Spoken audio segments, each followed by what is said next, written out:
الذي أرسل رسوله بالهدى ودين الحق ليظهره على الدين كله أرسله بشيرا ونذيرا وداعيا إلى الله وسراجا منيرا أشهد أن لا إله إلا الله وحده لا شريك له أشهد أن سيدنا محمدا عبده ورسوله لا نبي بعد أما بعد. Pertama, ucapkan puji syukur atas kehadiran Allah Subhanahu wa taala, yang mana sampai saat ini kita masih diberikan kesehatan, kesempatan dan nikmat dari Allah, sehingga kita masih bisa merasakan menghirup udara segar di dunia ini. Kita masih bisa melakukan aktivitas yang tentunya diridhoi oleh Allah Subhanahu wa taala. Salawat serta salam kita ucapkan kepada Nabi besar Muhammad sallallahu alaihi wasallam. Allahumma sholli ala sayyidina Muhammad wa ala ali sayyidina Muhammad. Baiklah, yang sama-sama kita hormati Ibu dosen pengampu, Ibu Dr. Sito Rahman MA. Sebelum saya memulai video pada kali ini, izinkan saya terlebih dahulu untuk memperkenalkan diri saya. Perkenalkan, saya Ilham Muhammad, NIM 2119292. Saya berasal dari kelas PAI 3G. Baiklah, pada kesempatan kali ini saya akan menjawab 5 pertanyaan yang telah diajukan oleh Ibu dosen pengampu. Yang pertama, pendidikan di Indonesia terkesan lebih mengedepankan teoritis daripada aplikatif. Dampaknya peserta didik lebih banyak menghafal materi saja.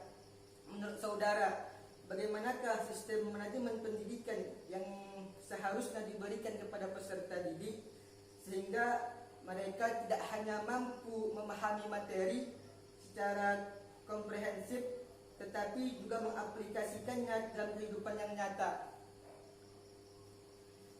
Baik, untuk pertanyaan nomor 1 ini, sebenarnya dari segi universalnya pendidikan di Indonesia itu sudah membaik atau sudah kompeten, sehingga para pelajar, para mahasiswa, para pelajar yang ingin bersaing di dunia luar sudah bisa. Apa contohnya? Contohnya seperti di kampus kita sudah banyak para senior kita yang mengikuti olimpiade ke luar negeri, yang mengikuti seminar internasional di luar negeri. Itu sudah membuktikan bahwa pendidikan di Indonesia ini sudah mulai membaik, sudah mulai menuju ke arah yang lebih kompeten lagi. Nah, terus bagaimana supaya bisa pendidikan ini menjadi aplikatif? Nah, pendidikan Indonesia ini, untuk menjadikan pendidikan ini menjadi aplikatif kepada para pelajar, hendaklah pertama itu melakukan seperti on the job training atau off the job training, sehingga nantinya mereka ini terjun langsung ke lapangan dengan memberikan wawasan-wawasan keilmuan dan lain sebagainya dan seterusnya. Karena jika pendidikan itu hanya teoritis saja, tidak ada berupa aplikatifnya atau prakteknya, sehingga peserta didik akan lebih monoton kepada teori-teori tersebut. Dengan kata lain, mereka hanya mengetahui teorinya saja, tetapi dalam mempraktekannya mereka tidak bisa. Nah, untuk itu bagaimana untuk menjangkau para aplikatif tersebut, yaitu hendaklah memfasilitasi pendidikan atau sekolah-sekolah atau instansi yang ingin melakukan praktek atau praktikum, sehingga ketika sudah difasilitasi tadi, ketika nantinya mereka atau sekolah tadi melakukan sebuah praktek atau sebuah praktikum, mereka sudah mempunyai alat-alat yang lengkap atau inventaris tersebut. Dan agar semua itu terwujud, maka di sebuah sistem manajemen pendidikan yang komplit, yang mana akan adanya perencanaan, penyusunan, pelaksanaan, pengawasan di dalamnya, baik itu dari segi tenaga pendidiknya atau peserta didiknya, dan yang terpenting fasilitas pendidikan tadi dan pembelajarannya, yang mana dalam pembelajaran tersebut harus ada praktek terjun langsung ke lapangan, bukan hanya sekedar teori di kelas saja.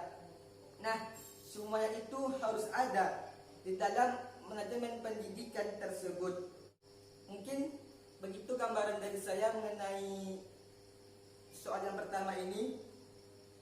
Selanjutnya soal nomor 2, kualitas pendidikan di Indonesia masih belum merata. Menurut saudara, kenapa hal itu masih terjadi? Gambarkanlah dengan konsep berpikir yang sistematis, sebuah rancangan yang baik, dengan paradigma yang wajib dimiliki bangsa dalam kemajuan pendidikan di Indonesia. Pertanyaannya, mengapa kualitas pendidikan di Indonesia belum merata? Karena negara Indonesia adalah negara kepulauan. Negara Indonesia adalah negara yang begitu luas, sehingga jangkauan atau akses untuk memeratakan atau menyamakan pendidikan di Indonesia ini sangatlah sulit. Untuk itu, bagaimana progresnya? Bagaimana solusinya? Solutifnya adalah yaitu kita akses bagaimana pendidikan di dalam ini atau masyarakat pedalaman ini yang tidak mempunyai akses pendidikan, maka sewajibnya lah orang-orang seperti pemerintah atau menteri pendidikan memberikan wadah, memberikan tempat, memberikan wadah kepada mereka supaya pendidikan di pedalaman ini atau di pedesaan ini sama ratanya dengan pendidikan yang ada di kota. Dan dalam hal ini pun pemerintah pun harus lebih sering memantau daerah pedesaan, daerah-daerah yang masih belum mendapatkan pendidikan dengan semestinya. Seperti itu. Kerana di dalam pasal 31 Undang-Undang Dasar 1945 pada ayat 1 menyatakan setiap warga negara berhak mendapatkan pendidikan. Selanjutnya, faktor lainnya yang menyebabkan kualitas pendidikan di Indonesia belum merata adalah karena pola berpikirnya berbeda-beda, sehingga dengan adanya hal-hal yang seperti itu atau hal-hal yang masyarakat yang tertinggal tadi menjadikan pendidikan di Indonesia ini masih belum bisa bersaing dengan masyarakat luar. Untuk itu, bagaimana solusinya? Solusinya adalah pemerintah harus banyak mengirimkan tenaga pendidik atau guru ke daerah pedalaman. Dan pemerintah pun harus mampu dan bisa berupaya untuk meningkatkan kualitas dan kuantitas para guru yang ada di Indonesia. Sehingga apa? Sehingga para guru tadi, para tenaga pendidik tadi yang diutus, yang dikirim ke daerah pedesaan atau ke daerah pedalaman mampu mengubah pola pikir mereka, mampu memajukan pola pikir mereka, sehingga lambat laun pemerataan kualitas pendidikan di Indonesia akan tercapai selagi ada usaha, ada upaya yang keras dari pemerintah dan dari masyarakat setempat. Mungkin untuk soal nomor 2 begitu gambaran dari saya. Selanjutnya nomor 3, gambarkanlah dengan konsep berpikir yang progresif dan inovatif tentang hubungan lembaga pendidikan dengan masyarakat sehingga pendidikan di Indonesia berperan penting dalam menghasilkan SDM yang berkualitas terhadap pembangunan dan kemajuan bangsa ini. Lembaga pendidikan merupakan sistem terbuka terhadap lingkungan sekitar, termasuk masyarakat yang menjadi pendukungnya. Dengan demikian, lembaga pendidikan harus selalu siap menerima warga masyarakat, baik itu menerima ide-ide atau gagasan yang disampaikan, kebutuhan mereka, dan terhadap nilai yang ada di masyarakat. Begitu juga sebaliknya, masyarakat pun juga harus membuka diri untuk menerima dan mengakomodir seluruh aktivitas sekolah. Lembaga pendidikan atau sekolah bisa belajar dari masyarakat, sedangkan pendidik atau peserta didik bisa mencari pengalaman belajar atau berpraktek atau terjun langsung ke lapangan, sedangkan masyarakat tadi itu sebagai wadahnya, sebagai tempatnya. Jadi dengan demikian antara lembaga pendidikan dan masyarakat tadi harus terjadi komunikasi dua arah. Untuk apa? Untuk bisa mereka ini saling memberi, saling menerima, saling membantu, dan tentunya pasti untuk saling melengkapi. Lalu dengan demikian dapatlah kita simpulkan bahwa peran lingkungan atau peran masyarakat ini adalah hal yang terpenting dalam pendidikan. Bagaimana tidak, masyarakat atau lingkungan sekitar memberikan dampak begitu signifikan terhadap pendidikan, sehingga orang-orang di sekitar instansi, orang-orang di sekitar sekolah, orang-orang di sekitar lembaga pendidikan memberikan wejangan atau motivasi kepada para pelajar, sehingga nantinya ada akses bagi para pelajar tadi untuk memberikan prestasi yang mereka miliki atau untuk memberikan prestasi yang bisa mereka banggakan terhadap masyarakat tersebut. Dan tidak bisa dipungkiri bahwasannya masyarakat atau lembaga pendidikan itu mempunyai suatu keterkaitan atau suatu hubungan yang sangat erat sekali, sehingga baik itu masyarakat atau lembaga pendidikan, marilah sama-sama mensupport, mendukung, dan membantu pendidikan yang ada di Indonesia.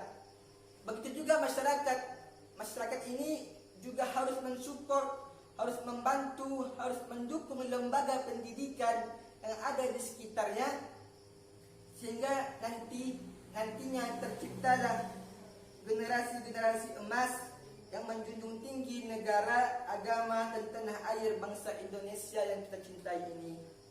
Selanjutnya untuk soal nomor 4. Selama ini kita lihat pengaruh kepemimpinan dapat memperkuat proses manajemen pendidikan. Hal itu tidak lepas dari visi dan misi yang disusun dan dilaksanakan dengan baik. Namun ternyata ada juga seorang pemimpin tidak memadukan visi misinya, hanya mengandalkan kekuatan kepemimpinannya saja, tetapi berhasil juga dalam mewujudkan manajemen pendidikan yang bagus. Nah, bagaimana saudara memandang hal ini?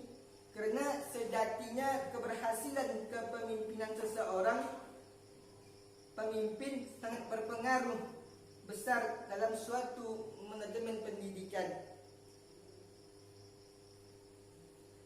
Menurut saya itu sah-sah saja, asalkan yang terpenting sama-sama bisa mewujudkan suatu manajemen pendidikan yang bagus. Semua itu tergantung gaya atau cara yang digunakan oleh masing-masing pemimpin.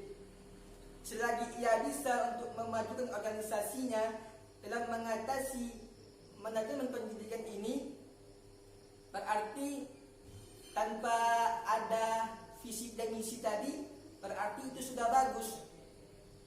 Dengan kata lain, dengan gaya atau cara kepemimpinannya tanpa visi misi, berarti sudah bisa dikatakan sukses juga. Tetapi alangkah lebih baiknya, alangkah lebih bagusnya ketika seseorang itu memimpin sebuah organisasi atau ketika sebuah kepemimpinan yang ia jalankan itu sesuai dengan visi dan misinya tadi.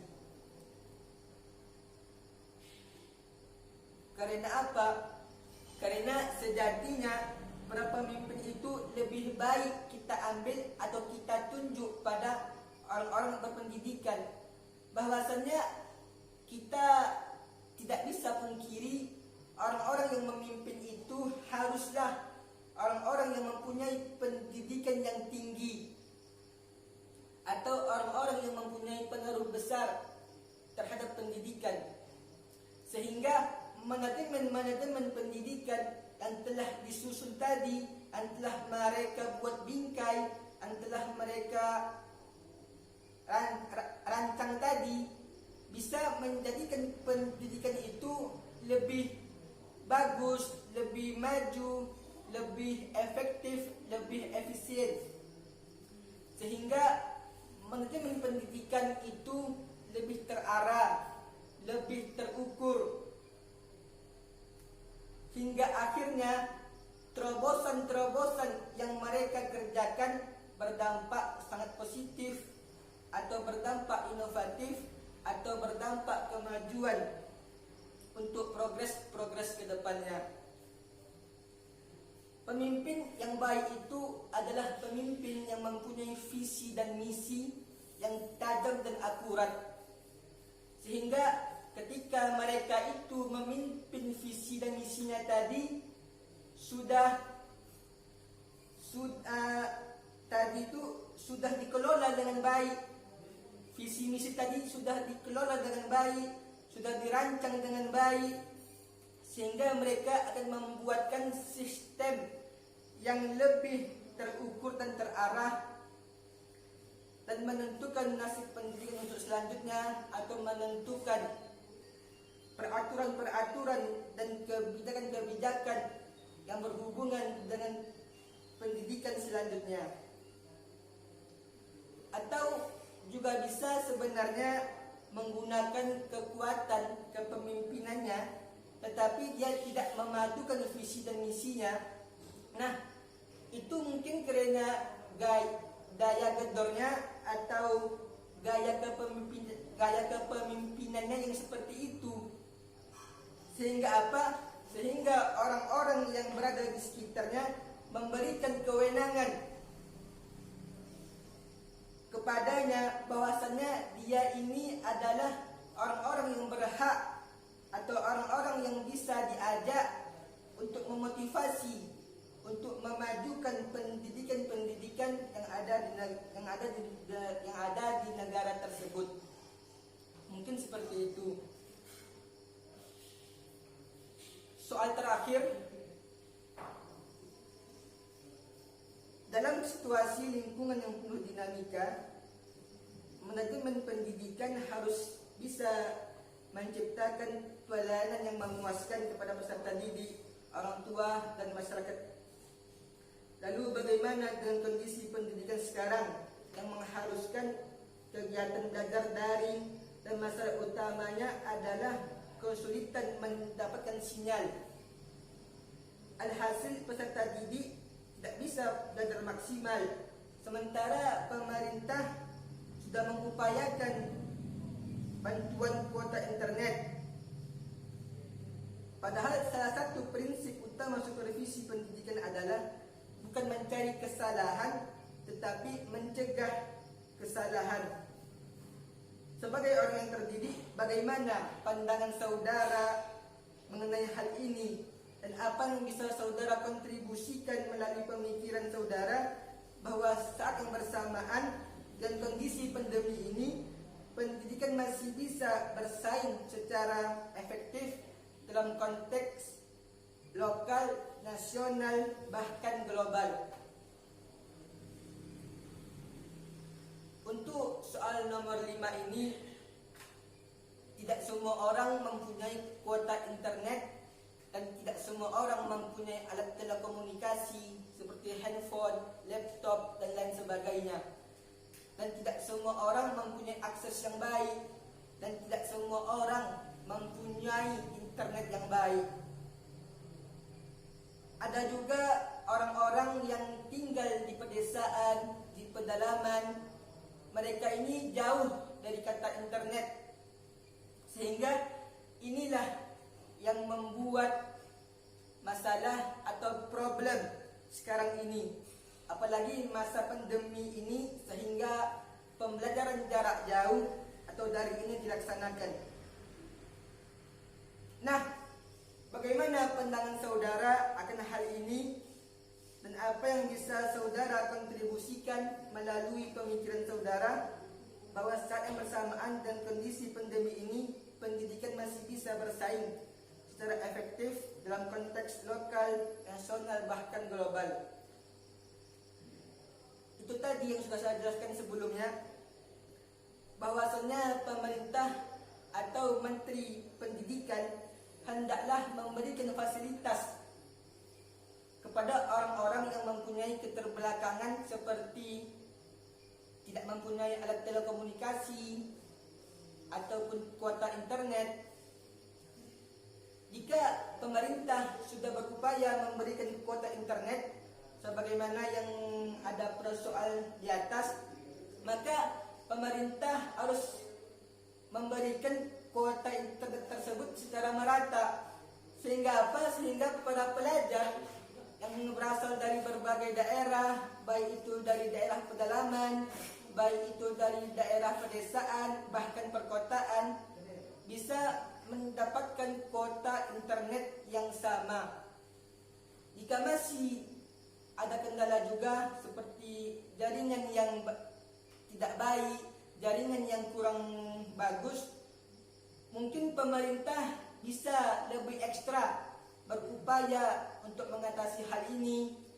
Bisa saja pemerintah membangun tower-tower yang banyak di daerah yang sulit jaringan tersebut, karena tidak semua orang mempunyai hal-hal itu. Untuk itu, janganlah berpikir bahwasannya ketika masa pandemi ini dengan pembelajaran jarak jauh ini menjadi sebuah kekuatan yang sangat efektif. Itu adalah pemikiran yang mungkin salah. Maka hendaklah para pemerintah, para menteri pendidikan atau para pejabat elit memberikan fasilitas kepada para pelajar yang tidak mempunyai alat telekomunikasi, bahkan kuota tadi, walaupun sedikit banyaknya, walaupun tidak banyaknya,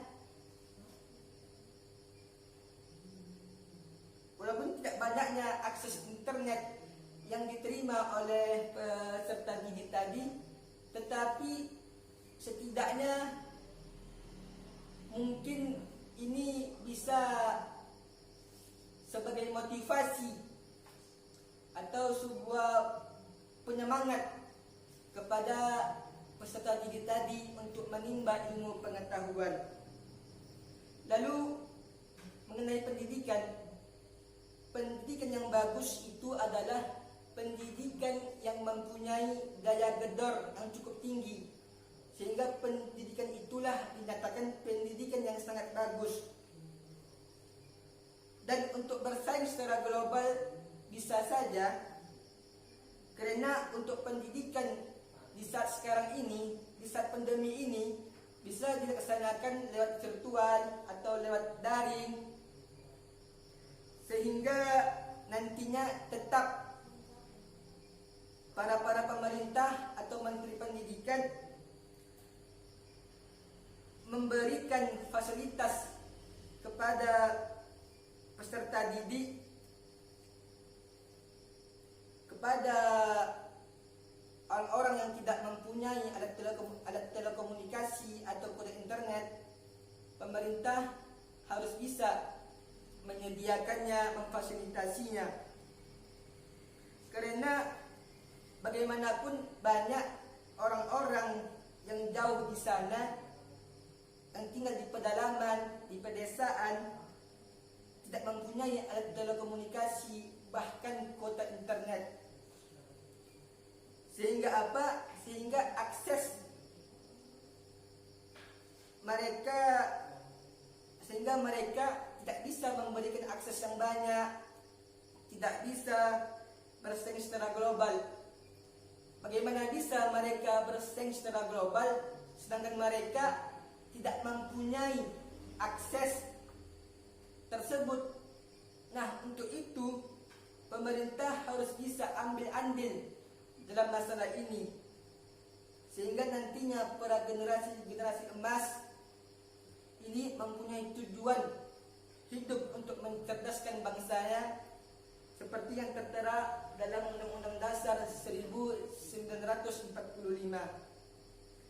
Maka dari itu, saran dari kami sebagai peserta didik dan insya Allah sebagai calon pendidik ke depannya, marilah sama-sama pemerintah ataupun menteri pendidikan ataupun para penguasa di atas sana, marilah sama-sama merangkul peserta didik yang kurang akan fasilitas tadi, yang kurang akan alat telekomunikasi, yang kurang kuota atau jaringan susah. Mari sama-sama menyediakan fasilitas untuk mereka. Jika pemerintah sudah berupaya memberikan kuota internet, maka pemberian kuota itu pun harus merata, sehingga seluruh peserta didik dari manapun mereka berasal bisa mendapatkan kuota internet yang sama. Jika masih terkendala juga mengenai jaringan, mungkin pemerintah bisa membangun tower-tower yang banyak di daerah pedalaman. Jika menurut pemerintah itu masih berat atau harus butuh progres yang cukup lama, mungkin pemerintah bisa membuat program satu rumah satu wifi. Jika itu masih sulit atau masih rumit, bisa pemerintah membuat program satu warga satu wifi, sehingga wifi tadi bisa diletakkan di balai desa atau balai adat atau kantor desa, sehingga para pelajar tadi bisa membentuk suatu komunitas belajar di dekat balai desa tersebut yang ada wifi-nya, yang jaringannya sudah bagus. Dengan demikian, mengenai kendala jaringan yang kurang bagus ini bisa kita atasi secara perlahan-lahan, sehingga nantinya bisalah mereka para peserta didik memberikan dampak yang cukup besar untuk negara, agama, dan bangsa kita tercinta Indonesia ini. Mungkin hanya itu yang saya sampaikan. Jika ada salah kata, saya mohon maaf. Wabillahi taufiq wal hidayah. Wassalamualaikum warahmatullahi wabarakatuh.